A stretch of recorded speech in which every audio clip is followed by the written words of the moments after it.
Hello, how are you guys doing? Have we been tasting fun things? Who's been having the crickets? Can we see a show of hands? Yeah? Who else have people been liking? Have you guys tried anything fun? I have not. Well, I've been snacking at some crickets, but I hope you guys are all trying things, and we're gonna have a super fun panel right now. My name is Chloe Sorvino. I head up food and agriculture coverage at Forbes. My first book, Raw Deal, Hidden Corruption, Corporate Greed, and the Fight for the Future of Meat, is on pre-sale now, coming out later this year, and I'm super thrilled to just be diving into the world of insects on stage today. I want you all to introduce yourself, but why don't we start off by explaining a little bit about your work and what is super exciting about it. Okay, well, my name is Shakara Maggitt. I am currently at Texas State University, and I am researching black soldier fly meal as well as frass in ruminants. We will get into all of that. Yes, as an alternative source of protein. I'm Carrie Kuball with Enviroflight. We produce black soldier fly larvae. Goes into research, goes into feed products, whether that's agriculture from a fertilizer standpoint, feeding livestock, or going into the pet industry as well. We have a manufacturing facility in Kentucky and a research and development facility in North Carolina. Awesome. Hi, everyone. I'm Haley, founder and CEO of Chippin, and we are a pet nutrition company that's creating high-quality foods made from planet-friendly proteins. That includes insects like crickets, as well as invasive species and algae. Amazing. Cool. Hi, I'm Wesley Cooper. I'm the co-founder of Neobites.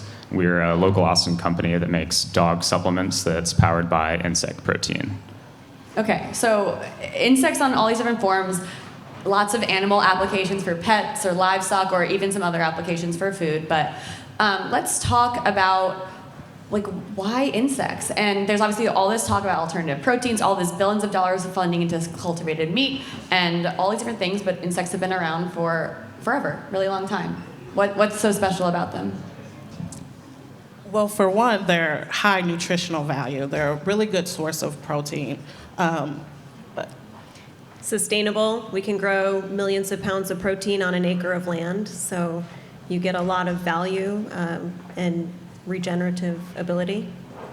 Yeah, and then I think when you look at both the health and sustainability benefits, so much of what we've talked about today has centered on applications for people, when the pet food industry is massive. Huge. It's more than $100 billion globally, and when we look at the impact of our pets on the food system, it's estimated that they're consuming 30% of the meat here in the US. I'm so glad you brought that up because I think that's what a lot of people don't realize about the meat industry. So much of the waste and the byproduct are going to the pet food industry, kind of subsidizing it in some ways, kind of propping it up, and it has a lot of interesting ramifications, especially for pet owners who are vegan, I think, and I think about that sometimes. But I think Haley and I are going to have a lot of the same answers, but I have a different stat. If America's cats and dogs had their own country, their meat consumption would rank 5th in the world, above the human population of China, which is just insane. Yeah, and so what you guys were telling me earlier, right? In the pandemic, pet ownership skyrocketed. Meat demand is already going up globally, and that's a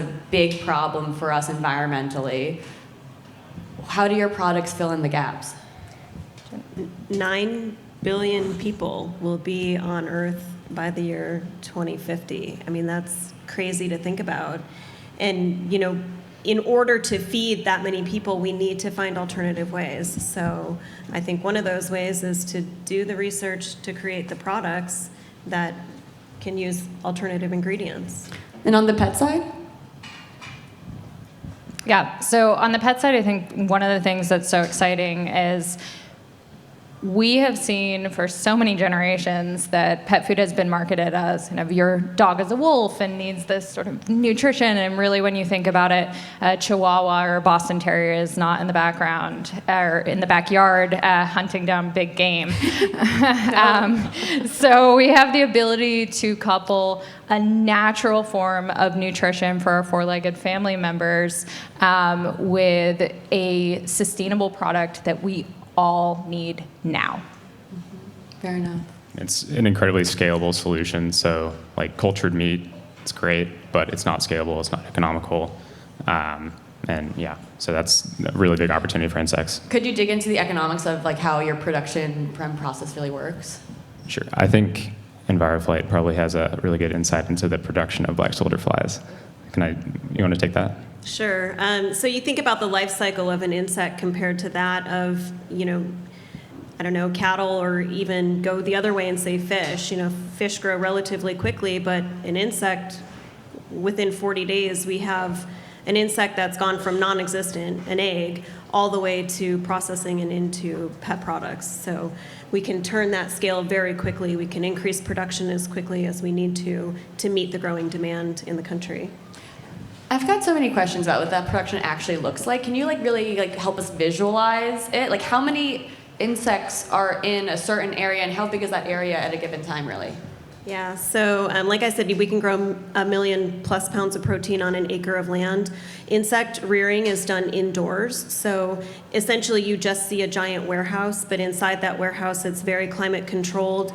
We grow our larvae in trays, and they're stacked vertically. So inside the building is just thousands of trays stacked up on pallets, and over 4 billion larvae are rapidly growing in each one of those trays. Wow.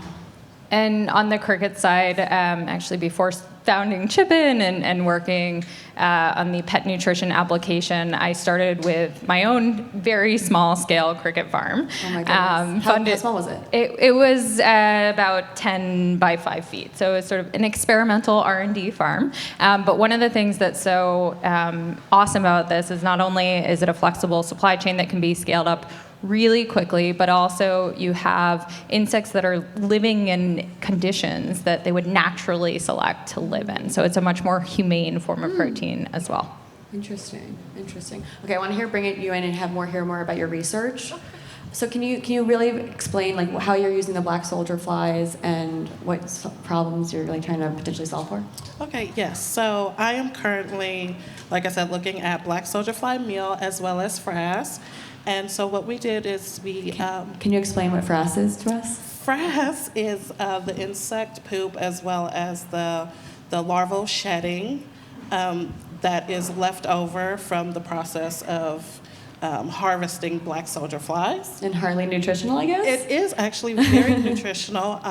It's commonly used as a fertilizer as of right now, but there has been studies in fish that looked at the protein content. And so I'm actually looking at it in the standpoint of ruminants, and that's just because their digestive system is more complex. Yeah, I was asking you earlier, I'm sure a lot of people in this audience are familiar with methane and cow burps, cow farts, and how that's creating this one of the leading drivers of the pollution in our atmosphere. And I know your research is in earlier stages, but could you explain what the potential could be for some of the research? Yes. So I'm, along with looking at intake and digestibility, I'm also looking at the ruminal microbiome, and so I'm hoping from that data, which I'm currently processing, that we will see if this added protein source changes their microbiome in any way, and hopefully that it would actually reduce methane production. Wow. So there's a lot riding on this research, and I'm excited to get you guys results pretty soon. Yes. So how far along are you? How long have you been doing this? So I did my research this summer, and that was a grueling 3 months with my daughter. And she fell in love with the cows, of course, with the cattle. And now I'm in the lab, and I'm actually doing DNA extraction as well as 16S sequencing. So hopefully we'll have something soon. Okay, I think it's a great point, because how did each of you get into the world of insects? What drew you to this in the first place? Could you share your story of finding insects as your passion? I will go first. I actually was terrified of insects. I started off as an animal science major. I took an entomology course, and I fell in love with it, and I have been team bug ever since. What makes you team bug? They're amazing, and you have so many different species and families, and just everything about them is amazing. And I didn't appreciate that until I actually took that course. But no, Raid was my best friend. Now, please don't use Raid. So I have an animal nutrition background, feeding all sorts of exotic animals and as well as pets, and have always been on the feed manufacturing side of my career, and just saw the opportunity to step into a brand new industry, at least in the United States, and take a leading role in developing that industry here in this country. So that's how I got into insects. I have been a longtime foodie and big-time believer in food as an agent for change. And so I got into the insect industry really first from the lens of looking at the way that we have produced protein is a problem. And we need to find a new way to feed people and our pets in a way that doesn't compromise our ability to access clean water and food in the future, or hurt wildlife. And so I just became fascinated with cricket protein and did everything I could to learn about it, and then eventually moved into founding Chippin, really to unlock kind of the broader world of how do we bring alternative protein to the pet food industry. Awesome. Awesome. So my background's in beverage CPG, and I've had a long-time passion for sustainability. And I was going to all these trade shows, and that's where I was first introduced to cricket protein. And I fell in love and became enamored with the idea, and started toying around with recipes on the human side, because that was my background and my initial passion. And then it became pretty evident that the psychological barrier was far too great for human consumption in the West. And so I was looking around for more applicable market applications and fell into the pet food space. Let's stay with that for a minute. So, like, who is your customer for each of you who are in the pet food area? Like, who are you selling to? What products are you, like, what is it solving for, really, for the consumer and, like, the parent of the dog or the cat? Yeah, so we've started with dog products, really excited about the potential for cat products in the future. As we look today, it's been really interesting because our customer, a couple different segments. First, you have kind of all the people in this room who care about food and sustainability, and are really interested in bringing to their fur babies something that aligns with their own beliefs. And then we have a really massive segment of people, and this is kind of our to scale this into a broader solution, but we have a massive segment of people that are dealing with the challenges of their pets having allergies to beef and chicken, which are the top allergens. And it really makes sense when you think about how they're made, often with a lot of antibiotics, and we have a really natural solution. And so that's been an incredible customer for us, and one that's very committed and spreads the word. Awesome. Yeah, I mean, that's going to. Yeah, so we're based in Austin, which is just like the best city in the country for a dog food company. It's the most dog-friendly city. And so a lot of our customers here, obviously, the people who live in Austin care a lot about the environment, a lot about the outdoors. They're young and healthy. And our products are powered by whole food ingredients. They're all limited. You recognize everything on the back of the bag. And then, again, hypoallergenic supplement products. And so, like, what's the accessibility and, like, price point here? Every time that we create a product, we start with, does this meet the nutritional demands of pet parents and the pets themselves? Is it really tasty? Is it sustainable, using more than 80% less resources? And is it going to be able to be cost competitive today and into the future? And so, as an example, we have cricket protein dog treats. It's a 5-ounce bag, and they're priced at $9.99, which is price competitive for a higher-end dog treat, but still broadly accessible. Okay. And yeah, we have treats pretty much the same price point. And then we have a functional topper that we're pairing it more against the supplement world, and per ounce, we're actually cheaper. Will it always be a supplement, or is it eventually going to be trying to be like an actual full meal for the pets? So we will launch a food in the future. Maybe it might be a good segue into regulatory space. Insects have not been fully accepted by AFCO, but as a supplement or a treat, it's approved and allowed. Yeah, so let's keep digging into the. We were talking about it earlier in my other panels about crickets and cultivated meat, but what's the regulatory framework that you guys are up against, and where could there be opportunity or helpful changes for you in your work? So as of right now, I know that AFCO has approved it for poultry and swine, but not in ruminants. And as far as frass, there is no easy definition that we have been able to define right now to make sure that we have regulatory rules around that. Yeah, so there is also definition for aquaculture. We can put black soldier fly larvae into aquaculture feeds. Frass we can actually use in a variety of different diets if it's black soldier fly larva produced.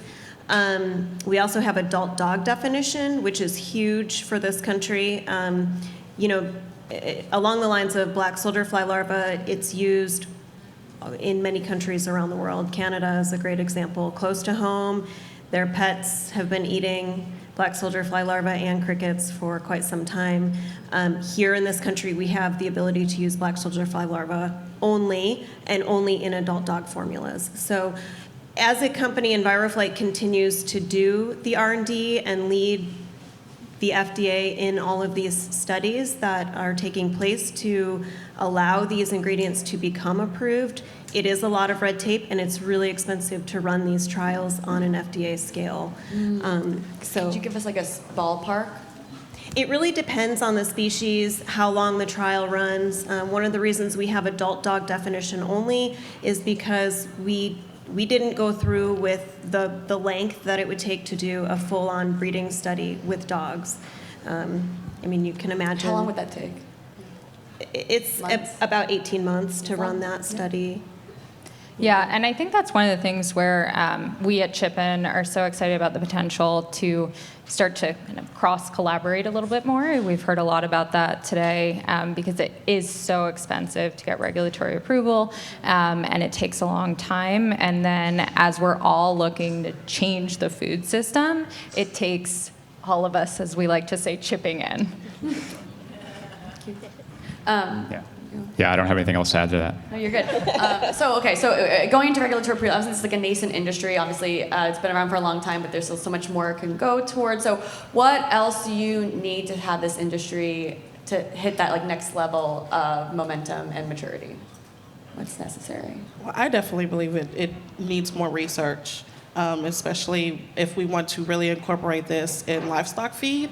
I am a true believer in we can indirectly incorporate this insect protein, and then we can get people on board. But we definitely need more research in that area.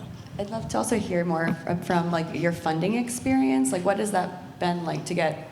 Is it easy to get funding for something as like specific as this? No, it's definitely not. And thank goodness it was through the university because they helped out a lot. Dr. Drury, Dr. Wickersham, Jody and Jesse through Texas A&M and Texas State. It was a collaboration. It was very hard. It was a lot of training. It's not easy at all, but the research is needed. Cool.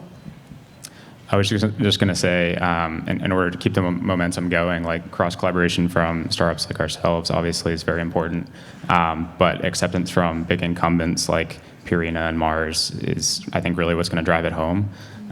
Nestle has incubated a product in North America, and Mars has a insect-based cat food in the UK, and so it is growing and taking hold.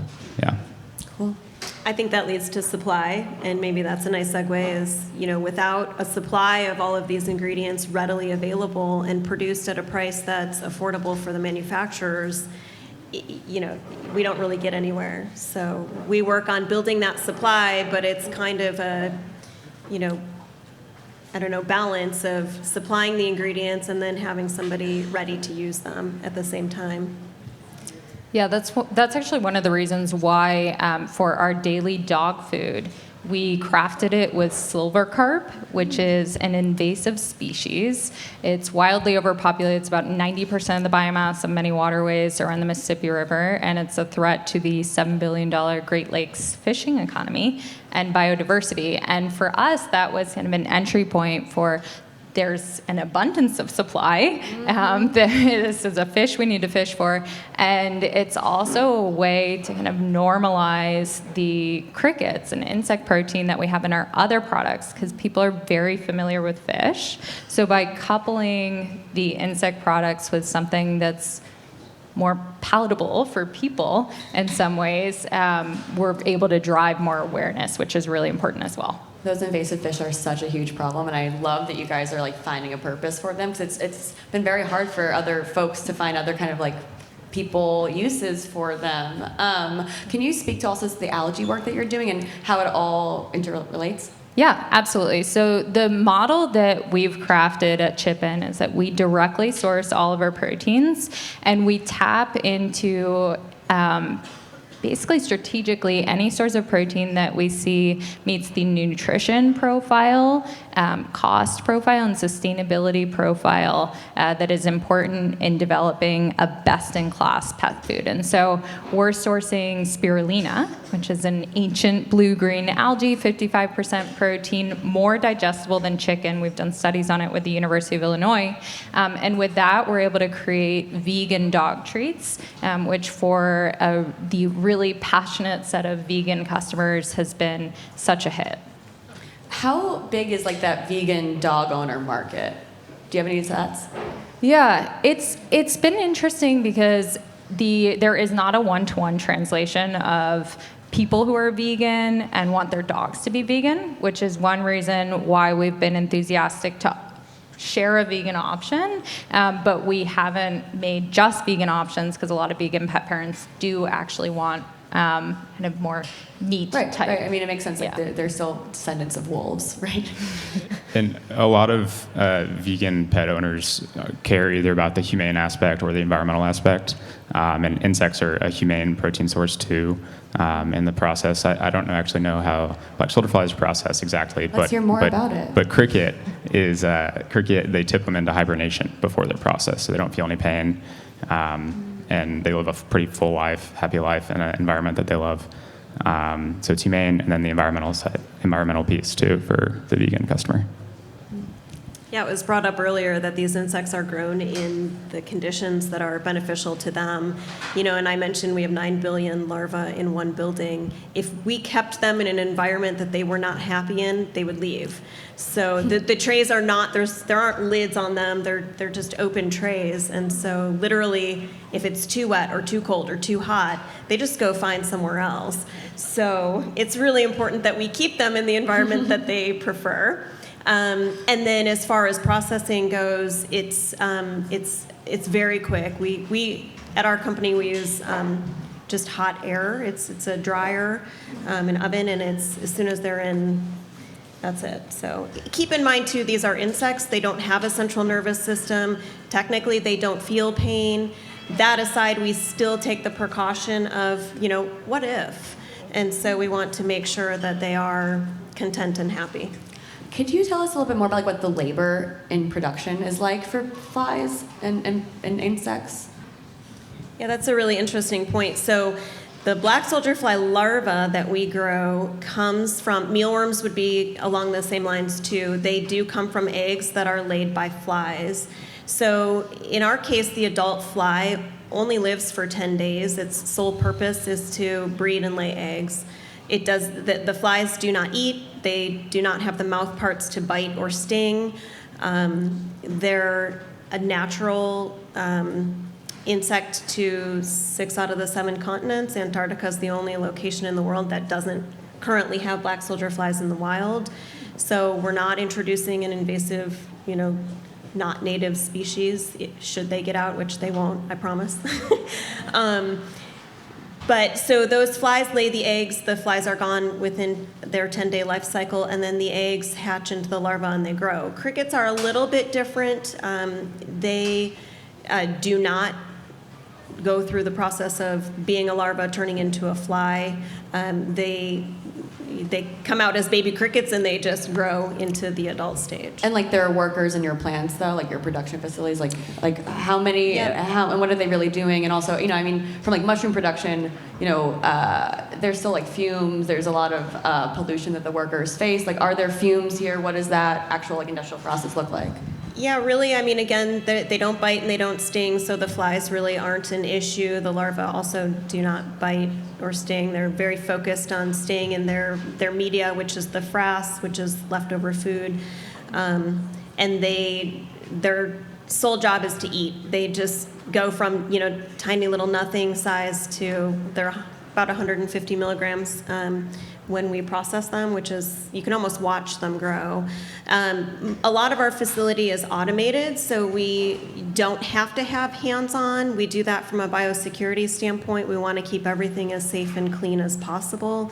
That being said, we do have plenty of employees that are running the equipment that run the trays through the system and collecting the eggs and things like that. Yeah, I think as we look at over the course of the pandemic, what really came to light is status quo proteins are not only a problem from the way that they're making a lot of people feel, they're having health issues, to the environmental impact, but also that there's labor risk. A lot of people really suffered throughout the pandemic, and when we look at sourcing our proteins, we're working very closely with all our suppliers, and we really don't have those challenges of people having to work in close proximity or being close to animals from which they could get a zoonotic disease because they're so different. Mm-hmm. And again, I mean, people say the next zoonotic disease could start the next pandemic. I mean, and we have avian flu already being transmitted to humans right now. So it's definitely, scary, but a reality that we all face. I want to lighten it up a little bit, though. For the pet brands in the room, what's like the weirdest customer email you've gotten, or like the weirdest customer question? I feel like I hear about wonderful stories sometimes. Anything fun? I have to think. I don't know. You can start. Oh, okay. We get a lot of weird ones. So we have food and treats that are technically formulated for dogs, but it's really interesting because since we're using these novel proteins, we seem to get the full spectrum of pet parents reaching out to us. So we've gotten someone who has a pet skunk, pigs, ferrets, chickens, you name it, and we always get these videos. So my favorite was Max, the one-eyed mule, who absolutely loves our spirulina dailies. And then I think along those lines, it's been really interesting to just see different applications where, following the spirulina dailies thread, people have very specific problems, whether it be like, my dog eats too much grass, and then, hey, they give their dog a spirulina, and that's been a solve. Mm-hmm. It's hysterical. And I'd love to hear your answer, because then I'll ask about something else. Sorry. Probably the strangest thing that we see consistently is humans eating our product. Our treats smell like a cookie almost, and so there's my co-founder Winslow's dad sent us a video of him just eating a bag of our treats like they're a snack, and we get that pretty consistently. And it's our products are not human grade, so legally cannot tell you to eat them, but they smell great, and that's the strangest thing. Okay, so we only have a few more, one more question really. So I want to talk about climate. How does the climate impact your work, and how are you preparing for ever-present climate change and potential catastrophe as in your work or your business moving forward?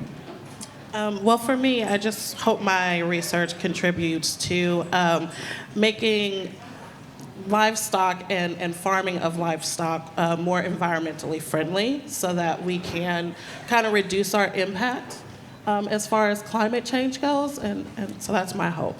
Thank you. I would say the same. I mean, just the fact that we're producing such a sustainable ingredient, and we're close to home, right? We produce here in the U.S., and we're able to provide those ingredients that are just grown right here to cut back on fuel price and logistics as well. One of the reasons why we set our product innovation roadmap to be so centered on all natural, readily available proteins is because climate action now is so critical. Like it's here today, we need to act. And so we've done everything that we can from a supply chain perspective to de-risk climate change by sourcing locally, diversifying, and then really trying to use materials that are scalable. But the whole point of everything that we're doing is to try to curb the damage. Yeah, same for us. We're members of 1% for the Planet. We're the first carbon negative pet food company in the United States. We produce all of our products here in small batches in Austin, Texas. So we're not, there's no waste involved in our supply chain. And so that's a big focus for us. And one thing I just want to add, on a more positive note. Yes, and just with a positive, please. Exactly, PAW, is that I think, at least when we look at the pet food industry and then also alternative protein in general, it's really exciting. Like, I think that it's so cool that with food, we have the opportunity to change the world with such a simple act, as simple as getting a treat for your dog, giving that treat to your dog. You can save 40 gallons of water with one bag. That's really, really cool. And so I think we're just thrilled that we have the opportunity to affect change with these small, simple acts. Thank you. Thank you all for joining this panel. So excited. Thank you, Food Tank. And I think we're all out of time.